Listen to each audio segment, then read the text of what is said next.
고린도전서 1장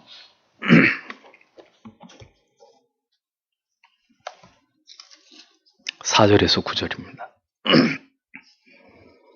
고린도전서 1장 4절에서 9절 같이 읽겠습니다.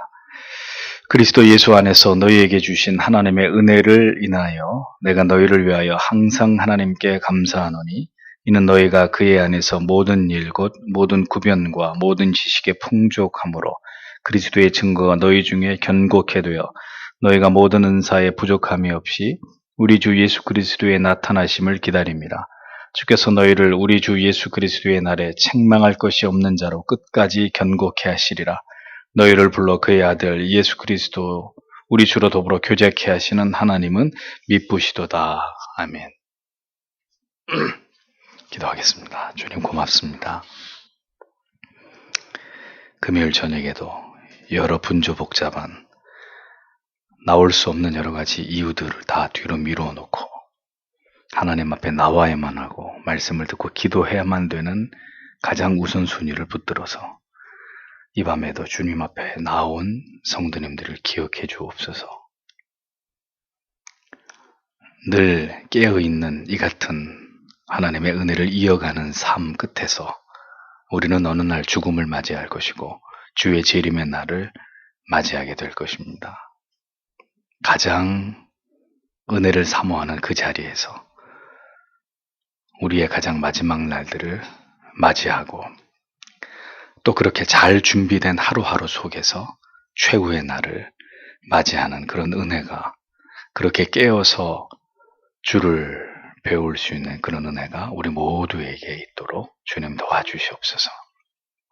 고린도전서를 통해서 우리에게 주시는 말씀들 이 시대에 어떻게 적용되어야 하고 피할 수 없는 그 말씀 앞에서 오늘도 우리의 어떤 부분을 하나님의 말씀이 정확하게 지적하고 계시는지를 보게 하셔서 하나님 우리가 이 말씀을 통해 더욱 우리의 영혼이 깨끗하여지고 새로워지고 또 하나님 앞에 새롭게 마음의 무장을 하여서 이 마지막 때를 깨어 살아가는 하나님의 자녀들 다 되도록 하나님 도와주시옵소서.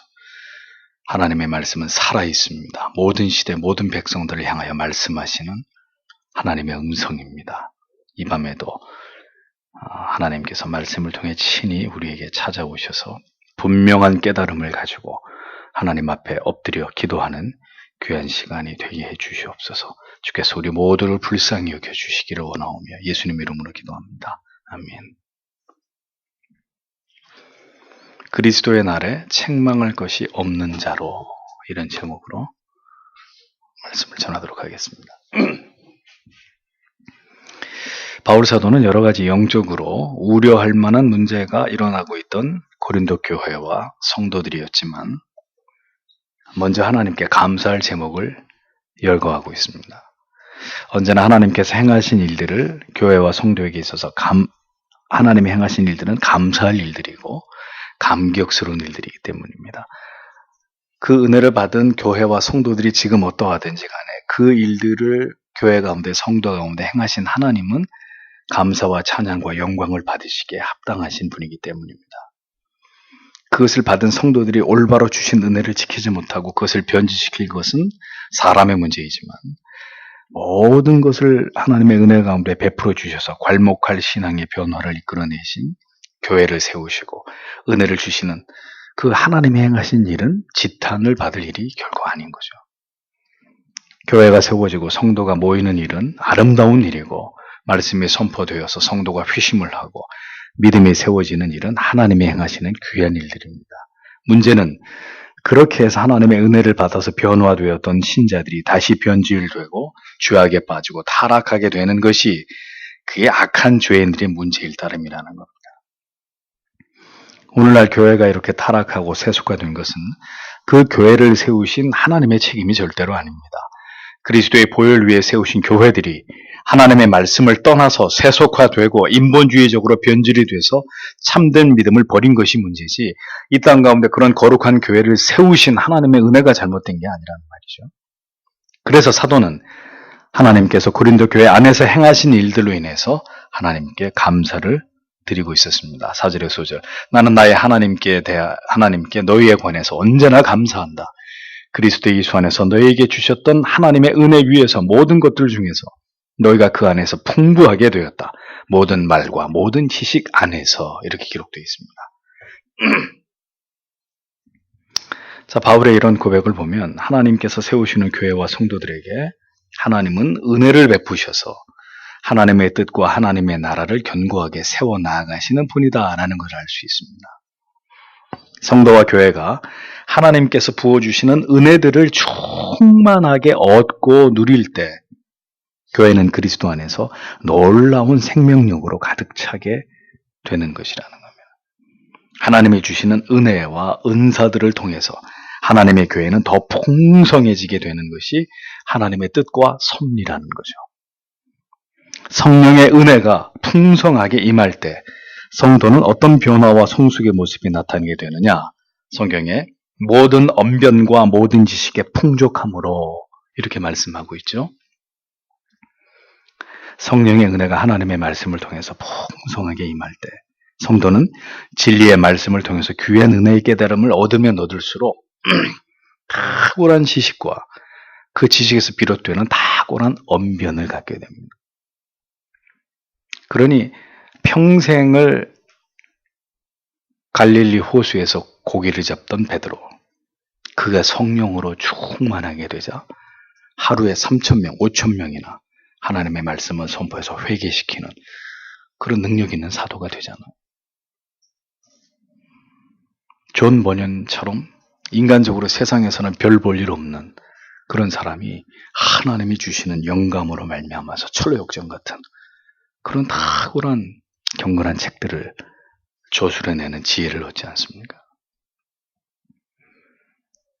진리의 깨달음이 우리의 영혼의 무지를 깎아내면 깎아낼수록 성도의 영혼에서 빛이 나는 거죠.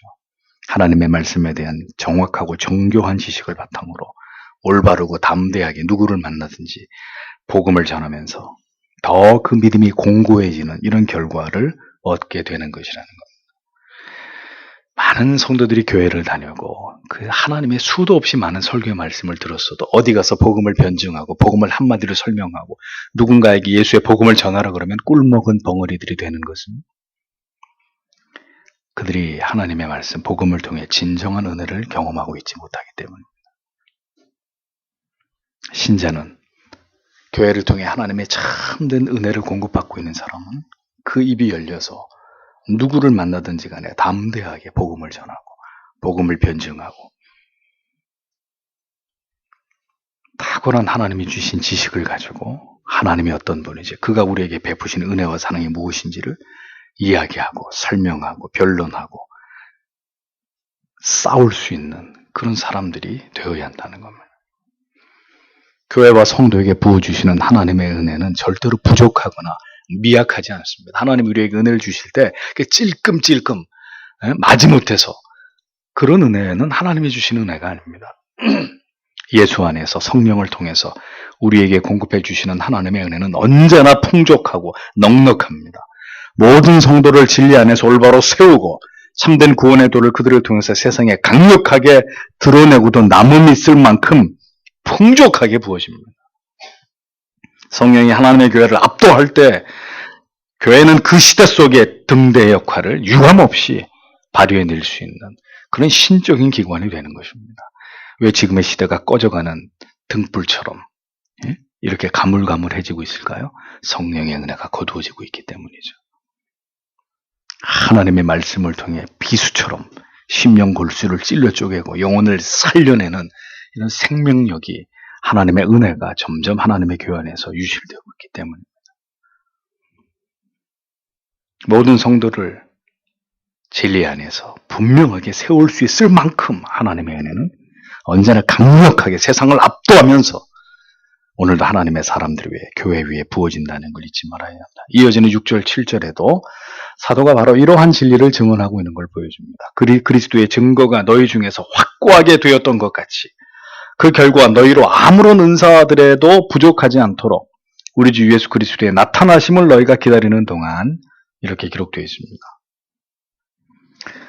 성도는 이 땅에서 그리스도의 몸이신 교회를 섬기면서 진리를 수호하고 복음을 전파하는 동안에 다시 얘기하지만 절대로 부족함이 없는 그 모든 것들을 행하기에 부족함이 없는 은혜를 공급받게 되어 있습니다. 하나님의 풍성하신 은혜는 그렇게 성도와 교회를 이 세상이 감당할 수 없는 사람들과 세상이 절대로 무너뜨릴 수 없는, 해할 수 없는 신적인 기관으로 자리매김하도록 역사하는 힘이 있습니다. 그래서 이 땅 가운데 신자는 소멸되지 않고 교회는 사라지지 않는 이유가 거기 있는 거죠. 어떤 핍박과 박해가 있어도 북한의 교회가 죽었습니까? 절대로 죽지 않았습니다. 다 지하로 들어갔죠. 북한의 신자들이 다 소멸됐습니까? 천만에요. 초대교회 같은 그런 믿음으로 생명을 하나님 앞에 맡기고 죽음은 죽으리다 하는 믿음으로 지금도 숨어서 하나님을 예배하고 있습니다. 그런 일이 어떻게 가능하냐고요? 하나님이 저들을 붙잡고 있기 때문에. 풍성하신 은혜를 부어서 죽음조차도 두렵지 않도록 그들의 신앙을 무장시켜서 하나님의 진리의 말씀을, 복음을 수호하도록 하나님이 그렇게 저들을 붙잡고 있기 때문에. 하나님의 풍성한 은혜는 그렇게 성도와 교회를 이 세상이 어찌할 수 없는 그런 존재 되게 하시는 힘이 있습니다. 그 풍성하신 은혜가 있어야 성도는 주의 다시 오실 때까지 믿음을 지키고 세상과 타협하지 않고 영적인 변질을 막고 거룩과 순결을 지키면서 진리를 수호해낼 수 있는 것이죠. 하나님께서 공급해 주시는 은혜는 그만큼 이 땅의 교회와 성도들에게 절대적인 것입니다. 뭐 있으면 좋고 없어도 그만이라는 그런 건 하나님의 은혜가 아니라 절대적인 것입니다. 가난 아기에게 엄마의 젖은 생명 그 자체이듯이 하나님의 베푸시는 교회와 성도에게 베푸는 은혜는 성도에게, 교회에게 절대적인 것이다. 그러므로 교회와 성도는 하나님의 은혜를 공급받고 그 은혜를 지키는 일에 사활을 걸어야 되는 사람들이에요. 우리에게 은혜를 주시는 방편들이 절대로 변질되거나 진리에서 벗어나거나 훼손되지 않도록 그것을 지켜야 할 책임이 있는 것입니다. 그래서 설교를 토크쇼로 대체할 수 없고 하나님 앞에 드리는 거룩한 찬양을 CCM 같은 따위로 대체할 수 없는 것입니다. 하나님 앞에 드리는 거룩한 주일의 예배를 뮤지컬로 대신할 수 없고 영상을 보여주는 것으로 무슨 스킵 드라마 같은 이런 것을 가지고 절대로 대신할 수 없는 것입니다. 그것 자체가 신성모독이고 중대한 범죄 행위가 되는 거죠. 그러면 은혜란 무엇입니까? 그리스도의 증거가 너희 중에 견고하게 되어라고 했습니다. 그리스도의 증거, 즉 뭐예요? 복음이라는 거예요. 복음. 순전하고 올바른 예수 그리스도의 십자가의 복음이 선명하게 선포될 때만이 하나님의 은혜가 더 충만하게 영혼 가운데 부어지고 그로 인해서 성도의 신앙은 더 견고해지는 결과를 낳게 된다는 거예요. 그래서 교회는 복음이 선포되는 곳이어야 합니다. 여기서 성공의 비결, 성공적인 자녀교육 방법, 성공적인 부부관계, 성공적인 세상에서의 성공적인 인간관계, 리더십, 교회는 그런 걸 가르치는 곳이 아닙니다. 선명한 복음만이 선포되어져야 되는 곳이라는 거죠. 그 복음 속에서, 복음을 통해서 하나님의 은혜가 오늘도 하나님의 백성들에게 전달되는 것이기 때문에. 사도가 이렇게 서두에서 이러한 원리를 이야기하면서 고린도 교회가 처음에는 그러했었다는 점을 상기시키는 것은 사도가 이 편지를 쓸 당시의 고린도 교회의 모습은 전혀 예수 그리스도의 강력한 복음 안에서 그와 같은 하나님의 은혜의 다양한 은사들을 풍성히 누리고 견고하게 그것을 지키고 있는 그런 상황이 아니었기 때문입니다. 고린도 교회가 이처럼 흔들리고 위기 가운데 봉착하게 된 이유는 바로 하나님이 주시는 이 은혜를, 이 하나님의 말씀을, 복음을 흔들고 변질시키고 거기에 사람의 생각을 더했기 때문이라는 거예요. 이것은 고린도 교회뿐만이 아니라 모든 시대의 교회들이 이렇게 하면 반드시 이런 결과를 낳는다라는 것을 우리에게 보여주고 있는 거예요. 복음이 약화되면 어떤 교회든 결국 이렇게 사분오열을 되고 결국은 교회는 타락하게 되는 결과를 낳게 된다는 사실을 바울은 이야기하고 있는 것입니다. 모든 시대 속에서 교회로 하여금 풍성한 생명력을 가지고 복음을 전파하면서 구령의 운동을 펼쳐나가게 하는 힘은 복음을 통한 은혜의 공급으로 말미암는 것이다.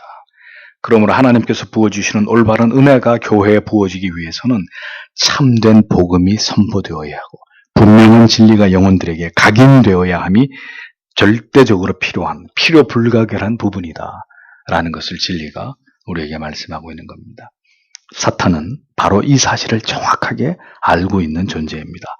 그러하게 사탄이 고안해낸 것은 뭡니까? 성령을 가장한 거짓 은혜입니다. 그리고 거짓 복음입니다. 사람들이 듣기 좋아하는 복음이 아닌 사람의 마음을 힐링하는 따뜻한 이야기, 감동적인 이야기, 이런 것들로 영혼들 다 죽이고 있는 거예요. 교회를 무너뜨리고 있는 거예요. 성령의 은혜와 은사인 것으로 가장해서 교회와 성도가 이것에 빠져들게 하고 몰두하게 함으로 결국은 지켜야 될 올바른 은혜들을 모두 잃어버리고 실질적인 영적인 힘을 다 잃어버리게 만드는 이런 일들을 사탄이 지금까지 획책해오고 있다는 겁니다. 그래서 어떤 일이 벌어져요? 설교? 아우 지겨워. 뭔 설교가 그렇게 길어? 뭔 교회가 그렇게 재미가 없어? 이런 말들이 아주 우습지 않게 성도들 입에서 튀어나오게 만든 이런 시대가 된 거예요. 뭔가 좀 교회 가면 재밌어야지, 즐거워야지, 감동을 받아야지, 위로를 얻어야지. 이런 말들이 아주 우습지 않게 이렇게 교인들 입에서 나오게 만드는 이런 상황을 연출하게 된 거죠. 결국 사탄이. 거짓 복음과 거짓 진리를 만들고 거짓된 성령운동, 은사운동을 통해서 결국은 거짓 신앙을 양산하는 일들을 오늘에 이르기까지 고린도 교회 안에만 그랬던 게 아니라 모든 시대 교회 속에 사탄이 그런 일들을 행해왔다는 것입니다. 심령 골수를 찔러 쪼개는 명민한 하나님의 말씀을 통해 부어주시는 은혜들은 점점 사라지고 거짓된 성령운동에 심취해서 그릇된 것을 보고 듣고 체험하게 하는 것을 신앙으로 여기면서 하나님을 신앙하는 거짓된 신앙이 판을 치고 있는 그런 현실들은 고린도 교회 안에만 있었던 것이 아니라 이 시대 속에서, 이 시대 교회들 속에서도 어렵지 않게 볼 수 있는 참된 복음과 성령의 역사, 성령의 은사를 빙자한 악한 사탄의 역사라는 것을 우리는 똑똑히 기억해야 된다는 겁니다. 말씀이 변질되고 성령의 역사가 왜곡되고 그럼 어떻게 되는 거예요? 끝난 거죠. 그 교회는. 그 교회와 성도는 끝난 거예요. 영적으로 죽은 교회예요. 사탄이 장악하고 있는 교회가 되는 거예요. 그것이 마귀가 노리는 것입니다. 고린도 교회도 바로 이 문제에 봉착한 거죠. 그래서 방언에 목숨 걸고 은사 가지고 서로 쌈박질하고 아주 해괴망측한 일들이 교회 안에서 간음의 일들이 벌어지고 서로 성도들끼리 고발하고 이건 뭐 교회라고 볼 수 없는 이런 사태까지 벌어지게 된 것을 보지 않습니까? 사탄은 여전히 그리스도의 증거를 통해서 하나님의 분명하신 말씀을 통해서 은혜가 부어지고 성도의 영혼이 건강하게 자라는 일을 회방하고 있습니다. 그러니까 자꾸 가라지를 뿌리는 거죠. 알곡들이 자라고 은혜도 거기다 자꾸 옆에서 가라지를 뿌리면서 회방을 하는 거죠. 복음이 전해지는 곳에 거짓 복음이 전해지게 하고 성령의 분명한 은혜가 임하는 곳에 거짓 은혜가 임하게 하고 참된 복음이 선포되는 곳 속에 참된 복음이 아닌데 복음처럼 들리는 이런 설교자들이 큰 어떤 유행을 만들어내게 만드는 이런 일들이 일어나는 거죠. 조나단 에드워즈가 부흥이 일어날 때 유사부흥이 일어난다. 그것을 신앙감정론을 통해 얘기하는 거예요. 이것은 진정한 성령의 역사고 이것은 진정한 성령의 역사를 위장한 거짓된 역사다. 라는 것들을 분별시키기 위해서 그 책을 쓰지 않았습니까? 그런 책하고 죄송하지만 C.S. 루이스의 스크루테이프 편지 같은 이런 책하고는 질적으로 차원이 다른 책이죠. 똑같이 변증을 하지만 스크루테이프의 편지 같은 경우는 그건 지극히 인간적인 논리를 가지고 삼촌 마귀하고 조카 마귀하고 무슨 되지도 않는 그런 이상한 얘기를 하고 있는 거고 조나단 에드워즈의 신앙 감정론은 정말 이것은 정교하게 하나님의 말씀에 근거해서 성령이 행하시는 일과 악한 영이 행하는 일들을 분별하게 하는 그런 중요한 잣대가 되고 있잖아요.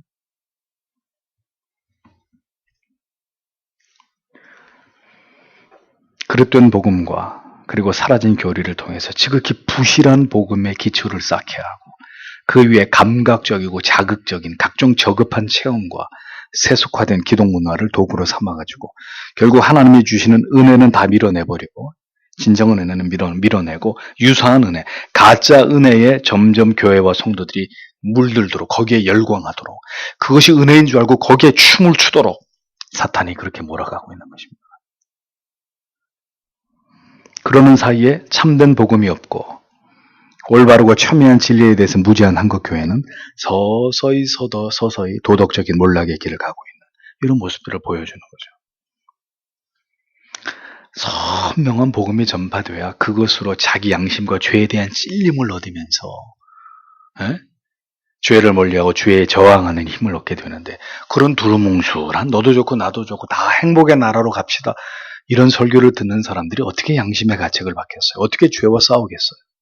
그러니 오만 짬뽕 죄고 뭐 세상의 쾌락이고 다 뒤엉켜가지고 그냥 그래도 좋은 게 좋은 거고 교회 가면 천국 가는 거고 하나님은 다 용서해 주시는 거고 그런 뚱딴지 같은 정체불명의 기독교를 만들어 놓고 모두 다 그 기독교를 신봉하고 있는 이런 모습이 되어버린 거예요.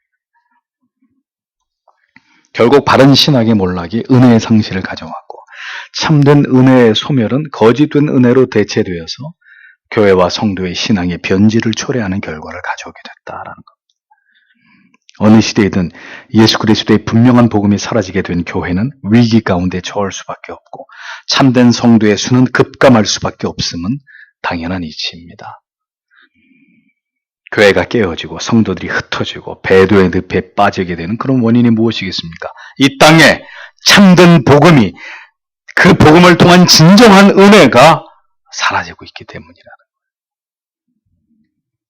거예요. 우리의 영혼이 이 땅에서 풍성함을 누리지 못하는 가장 근본적인 이유가 무엇 때문입니까? 바른 진리에 귀 기울이지 않고 그 진리의 가르침을 따라서 살지 않고 세속에 취해서 세상의 즐거움을 추구하면서 살아가는 신앙의 양다리, 신앙의 변질 때문입니다. 세속화된 교회와 성도의 삶은 반드시 은혜의 단절을 낳고 은혜의 단절은 더 빠르게 교회와 성도의 세속화를 진행시켜서 결국은 복음이 사라진 교회와 교인으로 만들어가는 무서운 전염병 같은 이런 일들이 퍼져나가도록 만드는 결과를 가져오죠. 그것이 작금의 교회 모습입니다. 하나님의 은혜의 풍성함, 하나님의 말씀 선포와 그리고 성례와 성도의 경건의 훈련을 통해서 하나님의 은혜는 공급되지만 이 모든 은혜의 통로들이 이제는 다 막혀버리고 혹은 비진리와 거짓 복음과 성령 운동으로 인해서 이것이 다 왜곡되어 버린다면 결국 교회와 성도는 혼란에 빠져들 수밖에 없는 것이고 교회와 성도는 그 거룩한 정체성을 잃어버린 채로 표류하고 방황하게 되는 이런 결과를 낳게 되는 것이라는 거죠. 끈 떨어진 연처럼 결국은 하나님과 단락된 참된 성령의 은혜로부터 멀리 떨어져 버린 그런 교회와 교인이 되고 마는 그런 사탄의 밥이 되는 거죠. 아무 영향력 없는 교회. 지금처럼 교회와 목회자와 성도들이 비웃음거리, 조롱거리가 되어버리는 그런 시대가 되고 마는 겁니다. 이것이 바로 마귀가 노리는 것이고 고린도 교회뿐만 아니라 결국 이 시대의 교회들도 이 사탄과 마귀의 올무에 빠진 꼴이 되어버린 안타까운 현실을 우리는 직면하고 있는 것입니다. 하나님의 은혜가 골고루 공급될 때만이 교회와 성도는 흔들림 없이 부족함 없이 예수 그리스도의 재림을 기다리면서 진리 수호의 사명을 감당해낼 수 있을 따름입니다.